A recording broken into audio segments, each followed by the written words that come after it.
here we are, episode 4. We made it to episode 4 of the Golf News RI's College Golf Winter Break series. And the first 3 episodes were great. Be sure to check them out. Great conversations with Sam Hood, Brandon Gillis, and Addie Douglas. So make sure to check those out on golfnewsri.com. And we're looking forward to another great conversation as we have Aidan O'Donovan, freshman at URI. He's in the midst of exam week at URI, so he's fresh off study hall. Aidan, thanks for taking a couple minutes of your time and talking to us today. Yeah, no problem. Thank you. So I think I'm really excited to talk to you because I think you're going through what a lot of college freshmen go through, whether athletes or not. I mean, I'm probably even more so with athletes, obviously, but athletes are not college freshmen. That first semester, it's always an interesting time. It's always a massive adjustment period. You know, you can't just go home and, you know, you gotta figure out how to live on your own. It's kind of, sort of, to kind of do your own thing, plan your own day type of thing. So what, aside from the golf part of it, but I know obviously the golf is a big part of it, what has that been like? What has that adjustment been like for you now that you're pretty much one semester in the books?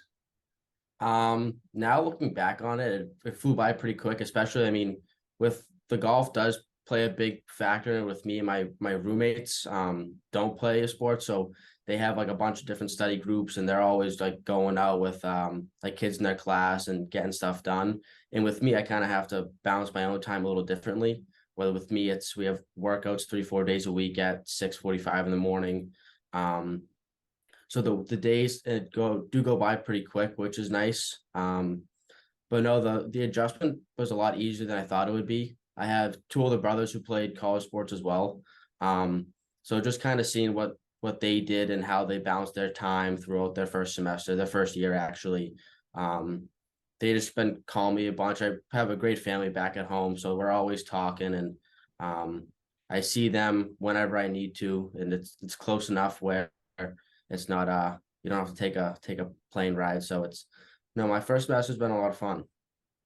And Coach Burke I was talking to him and he was telling me about how, you know, he's kind of helped you kind of quote through the year. Just talk about that relationship as a freshman. I know he's said he's gonna kept you on the straight and tried to keep you on the straight and narrow a little bit, but just talk about what he's meant to you guys, trying to help you out as a freshman here. Yeah, no, he's been awesome. He wants the best for us, and you know that right away. Academically, he pushes very hard. He wants our GPAs as high as possible, which I mean, really I think any good coach should want that for their players, because not everything's just about golf. But no, he's been very, very good for me, and especially me too. I think a couple of like some freshman tendencies that they'll call them. So he's big on being on time. I mean, on time is 15-20 minutes early. And just another big thing is when you walk inside of a building, your hat has to be off. It's handshake, look someone in the eyes, your name, where you're from.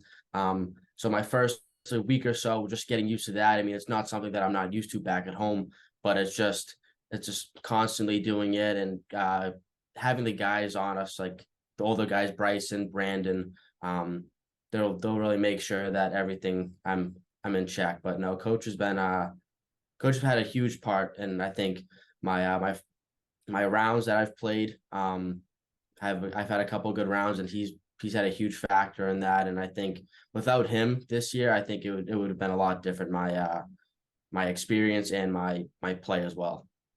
You mentioned Bryson and Brandon. We had Brandon on during episode 2, and he talked about the impact you've had on the team a little bit. But you mentioned your brothers that helped you out. But how much have they helped Brandon and Bryson and other upperclassmen as well helped you out and kind of guiding? Okay, do this, don't do this, be there. You know, whatever it may be. How much do you lean on those guys to sort of help you figure it out a little bit? I was leaning on them quite a bit. I think I definitely was taking advantage of them being upperclassmen. I mean, Brandon being a 5th year and Bryson being a captain. Bryson's a great captain. So for us, me and Geronimo are the 2 guys on campus, and we don't have a car. So they're always coming by, picking us up, taking us over to the house, to the golf course. So we've been included in almost everything. But no, they've been awesome. I mean, I really couldn't have asked for a better first semester with them. They really pushed for us. Academic, make sure that all our grades and assignments are due, because they know that what happens if you don't get good grades with coach. And hopefully I don't experience anything on the negative side with the grades with coach. But no, they've been great. I mean, Brandon and Bryson, they're such good players. Just going to the course with them, watching what they do. But no, they've been really helpful. I mean, it's hard to explain how much they've actually done. But no, they've been awesome. So I want to get to the golf portion because you had a good fall season as a freshman. You're ranked second by golf stat on the team, and that's what they use to determine NCAA individuals and team kind of to enter the tournament, into the big dance. On the course, going from high school to college, what has been the biggest adjustment for you? What's been the biggest adjustment or biggest challenge for you on the course when it comes to your golf? I want to say the mental side of the game and the team aspect. I mean, I'm not new to any sort of team atmosphere. I mean, I played high school baseball and hockey, and I played hockey and baseball growing up my whole life. So, but it's a little different with golf. I mean, the energy in hockey and baseball is so upbeat, and everything's just such high energy in the sport. And with golf, you have to kind of tone it down a little bit. And I think with me is the mental side of the game, but also my decisions. I mean, a bad hole in junior golf, you can make a couple birdies and get it back to even or under. Here, you can do the same thing as well, but you making a double drops your team 2 shots, which is huge. I mean, down the stretch, if the last 3 holes, you could be down or up 5, 6 shots, and you can lose it and lose the tournament by 5 or win the tournament by 10. I mean, it's insane. I didn't really notice it until we're in Villanova. I had a really bad couple hole finish, and last 3 holes I played terrible, and luckily the older guy stepped up and Chuck finished well, but that was kind of a wake up call for me that you need to finish strong. But the mental side of the game is you have to have a short memory, and like a bad hole, bad swing, you got to get up and focus on the next one, because it does mean everything. But it's not just for you; it's for your guy behind you, the guy in front of you. So it's the team part of the game is huge. I think that's what I've asked everybody else this, and I think that's one of the most fascinating parts about college golf. That's why it's so exciting, interesting to watch, interesting to follow, because the team aspect of it, like you mentioned, is interesting. During a round, just in general, how aware are you of where others are on the leaderboard, or where your team is on the leaderboard? Is that something that Coach Burke comes and says, "Hey, we're in first place. We have like a 5-shot lead with whatever holes to go"? Is that something that you're aware of kind of during the round, or how, or do you want to be aware of it? Because some people you talk to, not necessarily in college, but just in general, like they don't want to see the leaderboard. Because I have friends that are top amateurs in the state, and I mean, if it's like match play, it's different, obviously, but in general, they don't necessarily want to see a leaderboard until, maybe the back 9 of a tournament or something, just so they know where they are. Is that fit somewhere in college golf? Is that something you're aware of while you're kind of playing? Yeah, totally. I think it's very situational. I mean, the first 18, I mean, you're playing 54 holes, you're playing 36 the first day. I mean, the first 18 holes doesn't matter at all. I mean, the first 36 holes doesn't really matter. But I think it's important with coach to, depending on the player, like he'll know some players like to know, some players don't like to know. But no, with me, I guess I can check the leaderboard. I think I might check it a little too much, where I kind of get those numbers stuck in my head.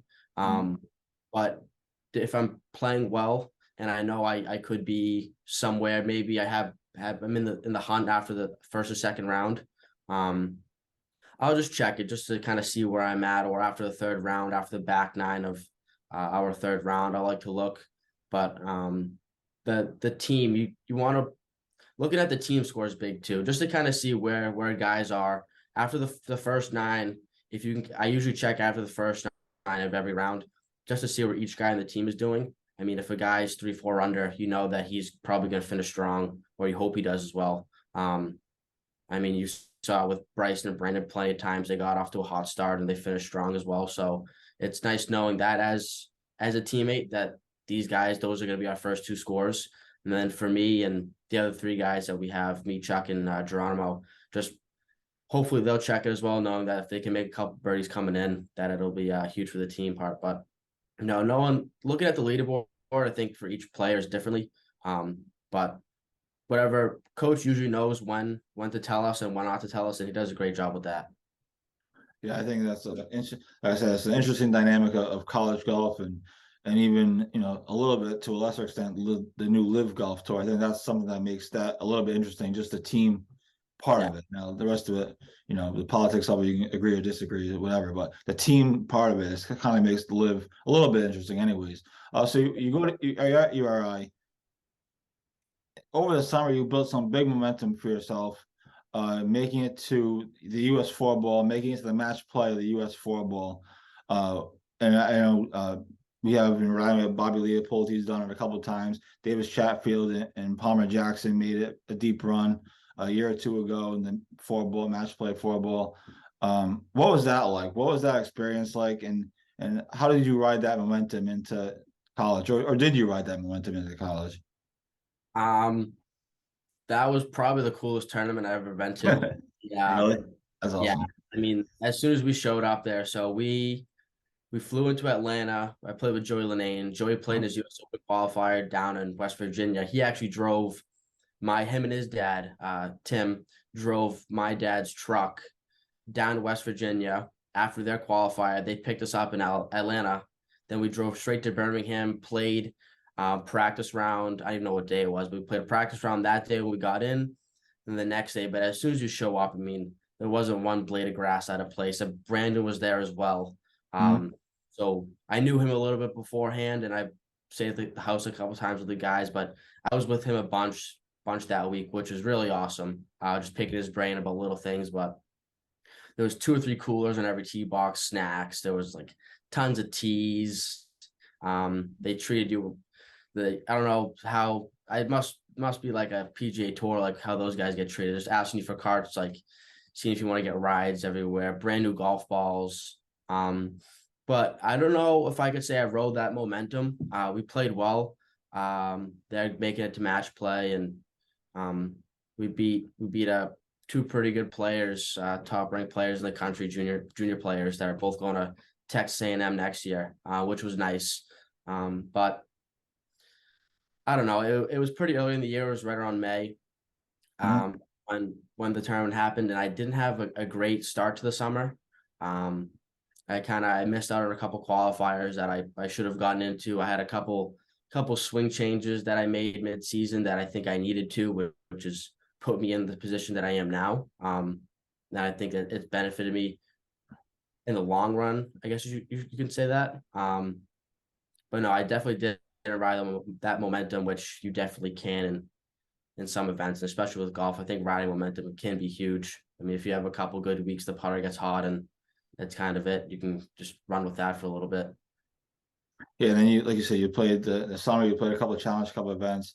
Um, how much? And I think I don't know if you won one of them or you finished in the top, near the top in them. But what has, as someone who's played a bunch of challenge cup events or played a bunch of challenge cup events, how important was that for you? How important was that for you to get into those events, win or at least contend in those events throughout, this not only this past summer but even previous summers? How big was Challenge Cup for you?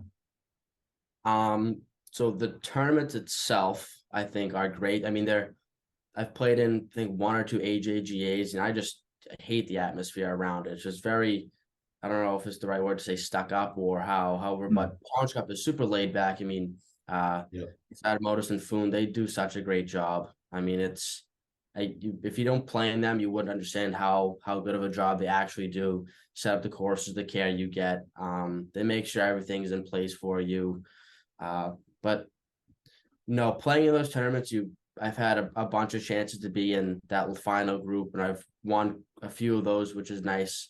Um, but no, you definitely get that pressure. That pressure that, I mean, that's what you play golf for. You don't play golf to kind of have those easy 72 shoot par, come in 10th place. You play to be nervous over a 3-4 footer. You want to have that chance to have a 3-4 footer for the win, or to go into a playoff, and having those chances personally, I think is great. And that's, I kind of got into that Challenge Cup scene a little later than a lot of guys did. It was summer going into junior year I did.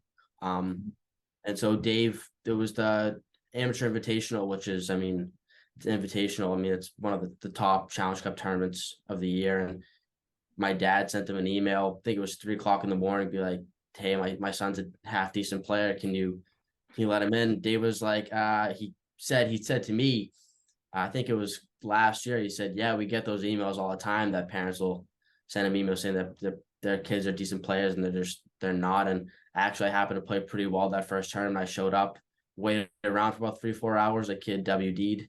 So I just filled in the spot and I had 2 good days. And without them, there was no chance I'd be at URI. I mean, they did so much for me. Just helping with the recruiting process, getting emails out, knowing what to send out. But no, everything. I got big praises for Challenge Cup. I love those guys over there, and they've done they've helped me out a ton. I'm sure you've been asked this a million times, but just to revisit, we recruited by URI. What went into your decision to come to Rhode Island as opposed to anywhere else? So Rhode was actually my first offer, but I was talking to Loyola Maryland, BC, and Georgetown at the time. Emails, and I was sending them tournament schedules, but it was the guys. So I knew Chris Rancourt, so he actually played baseball with my brother growing up. So I didn't even know he actually golfed. So him and my brother just weren't in contact for a while. It was probably when he was 14, 15. So I mean, it's a long time ago. And so I saw him at a tournament one day, and I just went up to him, said like, "What's up?" And I found out he was at URI, and this was actually the first Challenge Cup tournament I played in. And he talked about it. I got his number. We were talking a ton. And then a year later is when I started sending out emails, reached out to Coach Burke, and we had a Zoom call. I think it was about like 12 hours later after I sent the email. It was supposed to be about an hour, ended up being almost 3. We had a great talk. He had a few guys on his list. He told me where I stood and what he expected if I wanted to come and play for him, and I happened to play well the next few months. But no, Coach Burke was a big part, if not a huge part of my decision on coming here. He has a lot of the same values my dad does. It's respect, being a gentleman. If you take care of the stuff inside the classroom, on the course will take care of itself. And I think it was kind of a perfect fit. So no, I have the guys and Coach Burke, but I think it was a great decision to come here. Absolutely, and you're off to obviously a great start. Like we said, spring season coming up. Obviously, you're about to be on winter break now, then spring season. So over this break, how much work will you put in on your golf swing? Are you gonna go down south and play, or you're hitting balls? How much work is going in over this winter break for you? So I actually have my swing coach back at home. He's right outside Boston, up at Turner Hill, Switch, Mass. So I think he's the best around. I mean, obviously it's going to be a little different for me saying that, but he played on tour for a while. So I'll go see him. I mean, I'm home, probably see him 3 or 4 times, make sure my swing's in check, just kind of get some good feels down, some good videos in that I can take to me when I come back to school in the back end of the winter and early spring. But I'm actually heading down to North Carolina I think I fly out Friday. I'm playing in I think the Mid Pines Am.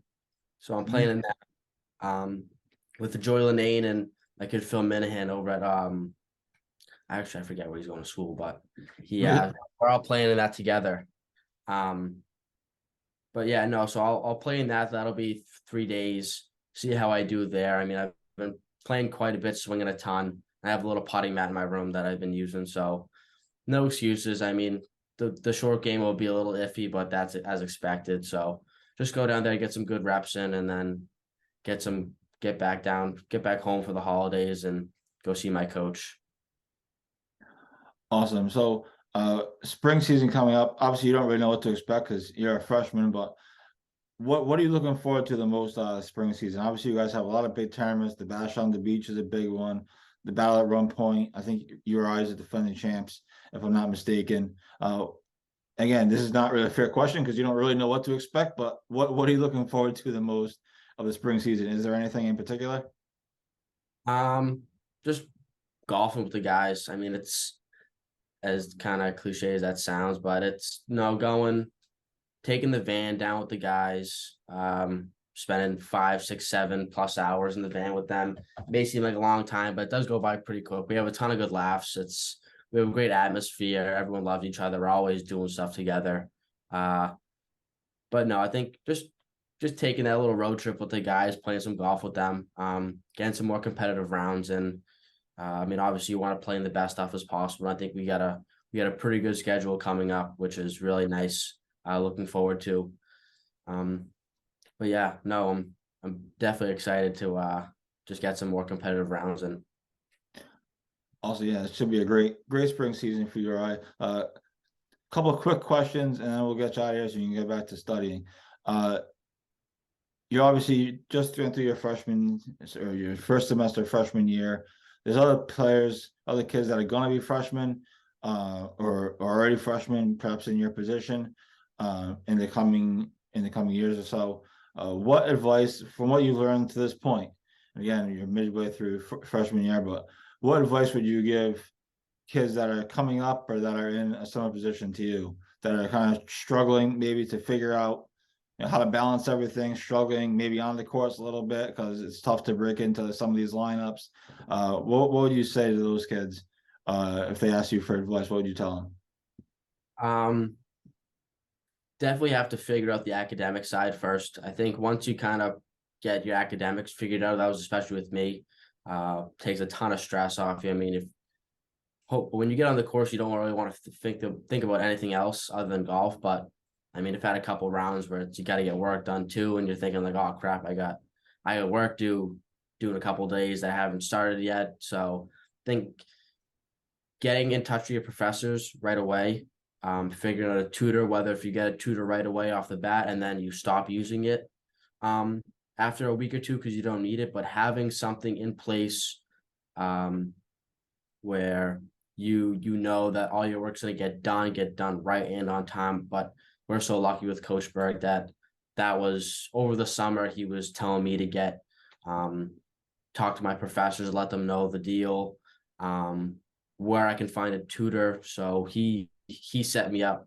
We were already set up for success here. It's very nice, but for incoming freshmen or freshmen already having a tough time, I think balancing everything out, and you have to have some fun too. I mean, being in your room, I mean, for us, we were on the road 20 of the first 30 days, but definitely kind of going out, meeting new people. That was huge for me.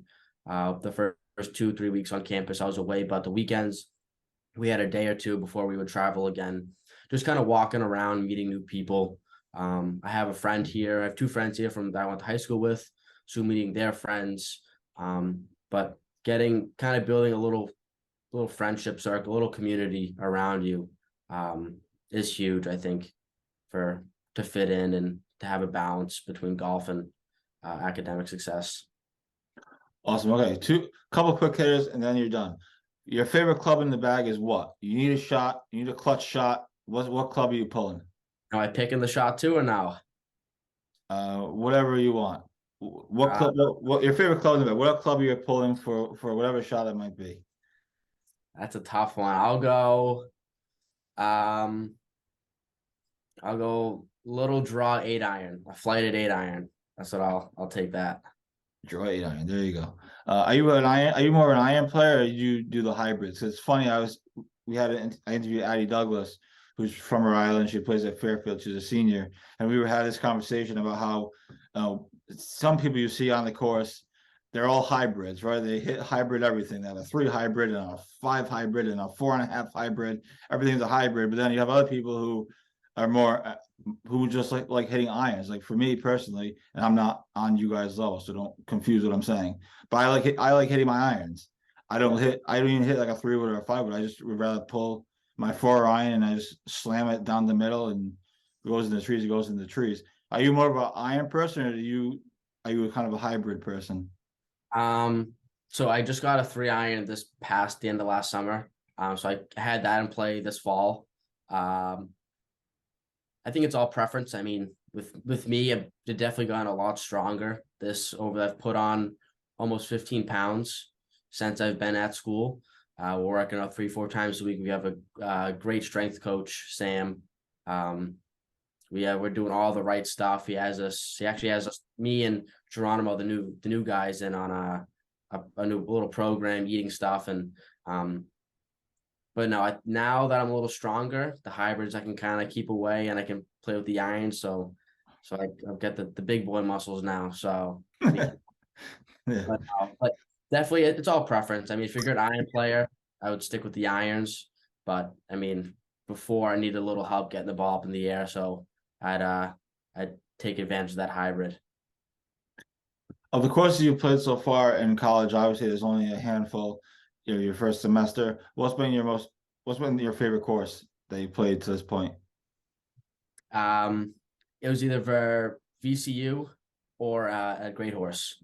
I mean, can't go wrong with Great Horse if you're from New England and you haven't been there.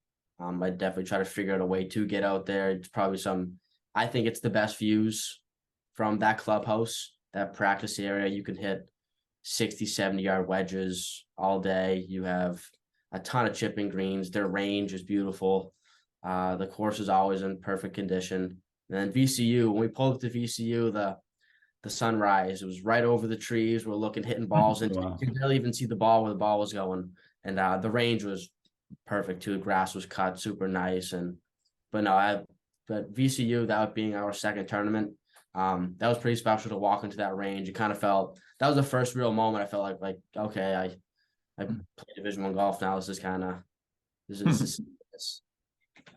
That's awesome. Well, listen, Aidan, thanks so much for joining us. Good luck on the rest of your exams and good luck into the spring season. And hopefully we'll catch up down the road. But good luck. And again, thanks for coming on. Thank you for having me. Talk to you soon. That's Aidan O'Donovan, freshman at URI, getting ready for exams in the spring season. Really looking to make a big run this spring. So this has been episode 4 of the College Golf Winter Break Series. I'm Joe Calabro. We'll talk to you next time.